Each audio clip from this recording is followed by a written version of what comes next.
बच्चों, let's read the question. The question says fluidity of a membrane in a plant in cold weather may be maintained by. Question के अंदर हमसे बोला गया है जो मेम्ब्रेन की फ्लूइडिटी होती है. फ्लूइडिटी से यहाँ पे क्या मतलब है कि मेम्ब्रेन कितनी आसानी से किसी मटेरियल को अपने अंदर एंट्री लेने दे रही है या फिर बाहर जाने दे रही है. तो जो फ्लूइड नेचर है इसका, water like in a plant cold weather के अंदर उसको किस तरीके से मेंटेन करा जाता है. क्वेश्चन में हमसे ये पूछा गया. So now let's start the question. सबसे पहले हम क्वेश्चन को सॉल्व करने का की कॉन्सेप्ट देखेंगे. की कॉन्सेप्ट, तो क्वेश्चन क्या हमारे सॉल्व की कॉन्सेप्ट क्या हमारे क्वेश्चन को सॉल्व करने का कि हमें पता होना चाहिए कि मेंटेन कैसे की जाती है फ्लूइडिटी इन मेम्ब्रेन. ठीक है, प्लाज्मा मेम्ब्रेन की बात हो रही है. ये पॉइंट को नहीं भूलना है कि हमारा बेसिक है क्या, मतलब बेस क्या है क्वेश्चन का. ये प्लाज्मा मेम्ब्रेन की बारे में बात की जा रही है कि उसके अंदर फ्लूइडिटी कैसे चेंज होती है. अब पहले तो भाई ये पता हो कि फ्लूइडिटी चेंज करनी क्यों है. ये पॉइंट तो इंपॉर्टेंट है ना, कि पहले रीजन तो पता हो कि फ्लूइडिटी चेंज करने की जरूरत पड़ क्या गई. अगर हम इस पॉइंट को देखें तो कोल्ड नेचर के अंदर और बहुत हॉट नेचर के अंदर मेम्ब्रेन की फ्लूइडिटी को चेंज करना पड़ता है. अगर हम नॉर्मल केस की बात कर रहे हैं, नॉर्मल जैसे अभी आप अपने घर में बैठे हुए हैं, नॉर्मल टेम्परेचर है, सब कुछ नॉर्मल है, जैसा आपकी बॉडी को टेम्परेचर चाहिए, एनवायरमेंट चाहिए, नॉर्मल कंडीशन के अंदर जो प्लाज्मा मेम्ब्रेन की फ्लूइडिटी है वो कैसी होगी, वो भी नॉर्मल होगी. दैट मींस मेंटेन्ड होगी. ना वो बहुत ज्यादा सॉलिड होगी, मतलब ना ज्यादा बहुत ज्यादा थिक होगा, बहुत सॉलिड स्ट्रक्चर होगा, ना ही बिल्कुल इतनी ज्यादा वाटरी है कि वो आपके प्लाज्मा मेम्ब्रेन बह गई. बट अगर आपका एनवायरमेंट कैसा है, बहुत ज्यादा कोल्ड है, आप बहुत ज्यादा ठंडी जगह पर हो, तो भाई बॉडी के ऊपर भी तो उसका इफेक्ट आएगा. तो प्लाज्मा मेम्ब्रेन कैसे होती है इस कंडीशन के अंदर, वो भी थोड़ी सॉलिड होने के उसके चांसेस है. अभी हुई नहीं है, ध्यान से सुनिए पॉइंट. प्लाज्मा मेम्ब्रेन के सॉलिड होने के चांसेस है बिकॉज आप भी कहाँ पर कोल्ड में हो, तो प्लाज्मा मेम्ब्रेन के ऊपर भी इफेक्ट ऐसे ही आएगा. तो भाई अगर प्लाज्मा मेम्ब्रेन कैसी हो गई, सॉलिड हो गई, अगर हो गई तो फिर यहाँ पे एंट्री और एग्जिट ऑफ सब्सटेंस तो डिफिकल्ट हो जाएगा. तो प्लाज्मा मेम्ब्रेन को क्या करना पड़ता है कोल्ड सिचुएशन में, अपने आप को यहाँ पे करना होता है लिक्विफाई. लिक्विफाई करना पड़ेगा ना, ताकि आराम से चीजें यहाँ पे अंदर आ सके और सेल के और बाहर जा सके. तो प्लाज्मा मेम्ब्रेन अपनी सब्सटेंस में वाटरी कर लेती है, फ्लूइडिटी यहाँ पे, दैट मींस वो अपने इंक्रीज कर दी. ठीक है. और अगर हम यही बात करें हॉट टेम्परेचर की, अगर आपका टेम्परेचर आप ऐसी जगह पर जहाँ पे बहुत ज्यादा गर्मी है, तो उस केस के अंदर क्या होगा, अभी हुआ नहीं, हम बोल रहे कि क्या होगा. उस केस के अंदर जो प्लाज्मा मेम्ब्रेन है बहुत ज्यादा लिक्विड नेचर के अंदर आ जाएगी. लिक्विड कह सकते हैं या फिर हम कह सकते हैं बहुत ज्यादा फ्लूइडिटी हो गई. ठीक है. तो हमें इतनी ज्यादा फ्लूइडिटी भी नहीं बढ़ानी कि भाई कोई भी चीज आराम से आगे सेल के अंदर आराम से चली गई, प्लाज्मा मेम्ब्रेन कुछ कर ही नहीं पा रही बेचारी.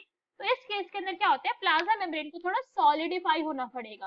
कैसा होना पड़ेगा, उसे सॉलिड होना पड़ेगा नेचर के अंदर. सॉलिड से ये मतलब नहीं पत्थर बन जाएगी.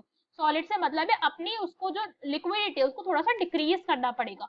तो फ्लूइडिटी यहाँ पे होती है प्लाज्मा मेम्ब्रेन की डिक्रीज. ठीक है. अब हमें ये पॉइंट पता चल गया कि इंक्रीज क्यों करा जा रहा है और डिक्रीज क्यों करा जा रहा है. अब अगर हम फ्लूइडिटी बोल रहे हैं मेंटेन करी जाती है, तो इसके कुछ मेथड होते हैं प्लाज्मा मेम्ब्रेन के पास. अब उन मेथड्स को देखते हैं. बेसिकली यहाँ पे 3 मेथड ऑप्ट करे जाते हैं. ठीक है, 1 2 3 ऐसे 3 मेथड यहाँ पे ऑप्ट करे जाते हैं. फर्स्ट होता है यहाँ पे फैटी एसिड. प्लाज्मा मेम्ब्रेन के अंदर फैटी एसिड की चेन प्रेजेंट होती है. भाई प्लाज्मा मेम्ब्रेन है क्या एक्चुअली में, आप खुद बोल रहे हो ना, प्लाज्मा मेम्ब्रेन बनी तो लिपिड की है ना. तो प्लाज्मा मेम्ब्रेन के अंदर जो लिपिड है वो क्या है, फैटी एसिड की चेन ही है. ये पॉइंट को नहीं भूलना है हमें, लिपिड है ये पूरी की पूरी अपने अंदर. इसके अंदर लिपिड प्रेजेंट होते हैं, प्रोटीन्स प्रेजेंट होते हैं, कॉम्पोजिशन की बात कर रहे हैं हम यहाँ पे, और कोलेस्ट्रॉल भी प्रेजेंट होते हैं. तो इन्हीं 3 चीजों का यूज करके प्लांट क्या करती है, जो प्लाज्मा मेम्ब्रेन है वो अपनी फ्लूइडिटी को मेंटेन करेगी. तो फर्स्ट यहाँ पे जो टेक्निक यूज की जाती है वो फैटी एसिड है. जो प्लाज्मा मेम्ब्रेन अपने फैटी एसिड को कुछ ऐसे चेंज करवाए, अभी देखेंगे हम.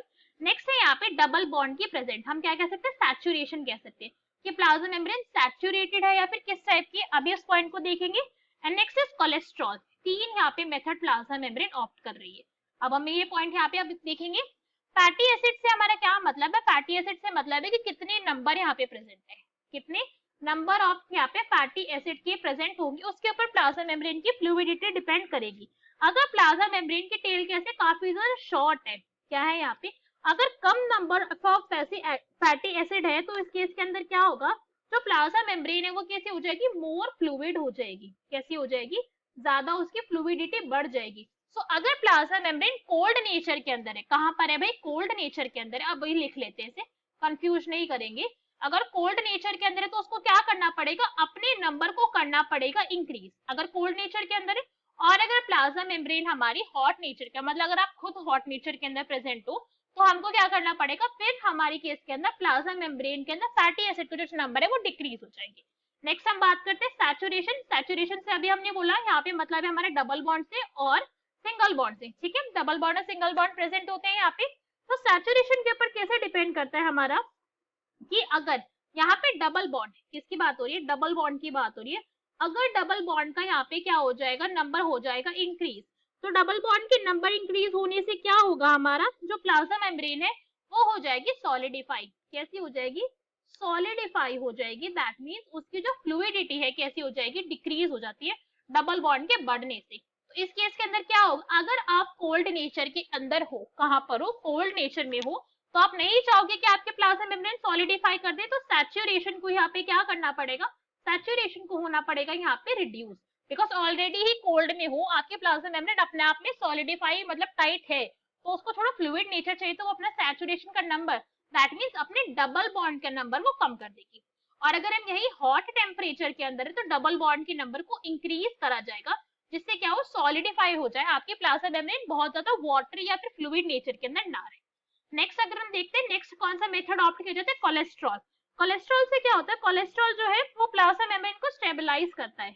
क्या करता है, कोलेस्ट्रॉल करता है प्लाज्मा मेम्ब्रेन को स्टेबलाइज। स्टेबलाइज कैसे करता है, अगर कोलेस्ट्रॉल के नंबर, कोलेस्ट्रॉल अगर प्लाज्मा मेम्ब्रेन के अंदर है ज्यादा, तो प्लाज्मा मेम्ब्रेन की जो फ्लूइडिटी कैसे रहेगी, प्लाज्मा मेम्ब्रेन अपने आप में रहेगी सॉलिडिफाइड। दैट मींस इस केस के अंदर इसकी फ्लूइडिटी हो जाएगी डिक्रीज, ठीक है, फ्लूइडिटी डिक्रीज हो जाएगी अगर कोलेस्ट्रॉल के नंबर जो है वो ज्यादा है। तो अभी इसी पॉइंट से हम यहाँ पे भी बोल सकते हैं, अगर हॉट टेम्परेचर के अंदर हो, आप कहाँ पे हो, अगर आप हॉट टेम्परेचर के अंदर, तो आपके प्लाज्मा मेम्ब्रेन इस केस के अंदर कैसे ऑलरेडी बहुत ज्यादा लिक्विफाई है, तो आपको क्या करना पड़ेगा, आपको अपने कोलेस्ट्रॉल के नंबर को इंक्रीज करना पड़ेगा। सिंपल सा पॉइंट है, कोलेस्ट्रॉल का नंबर इंक्रीज करोगे तो आपकी फ्लूइडिटी यहाँ पे डिक्रीज हो जाएगी।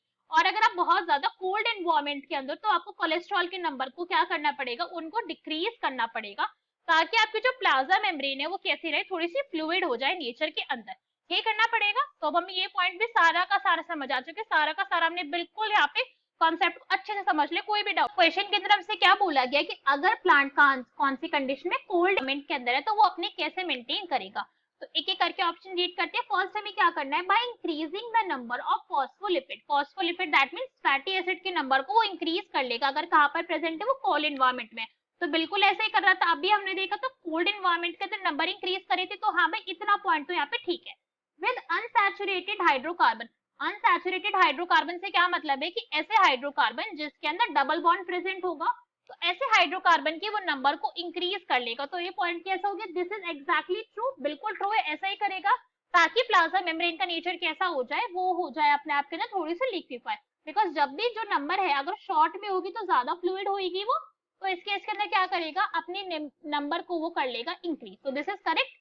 Next is increasing the proportion of integral protein. नहीं भैया प्रोटीन का कोई यहाँ पे रोल नहीं था, अभी हमने सब पढ़ा है, कोई रोल प्ले नहीं कर रहा है। Increasing concentration of cholesterol in membrane, अगर इसने ऐसा करा तो क्या हो जाएगा भाई, उस केस के अंदर अभी हमने बोला था कोलेस्ट्रॉल की नंबर इंक्रीज करने से तो मेम्ब्रेन की फ्लूइडिटी क्या हो रही है, डिक्रीज कर रही है, ऑलरेडी कोल्ड टेम्परेचर में इंक्रीज करके वो क्या करेगा बेचारा, और सॉलिड हो जाएगी, ऐसा नहीं करा जाएगा, फिर this is incorrect. This was increasing the number of phospholipid, fatty acid को इंक्रीज करा जिसके अंदर सैचुरेटेड हाइड्रोकार्बन है, क्या है, सिंगल बॉन्ड प्रेजेंट है।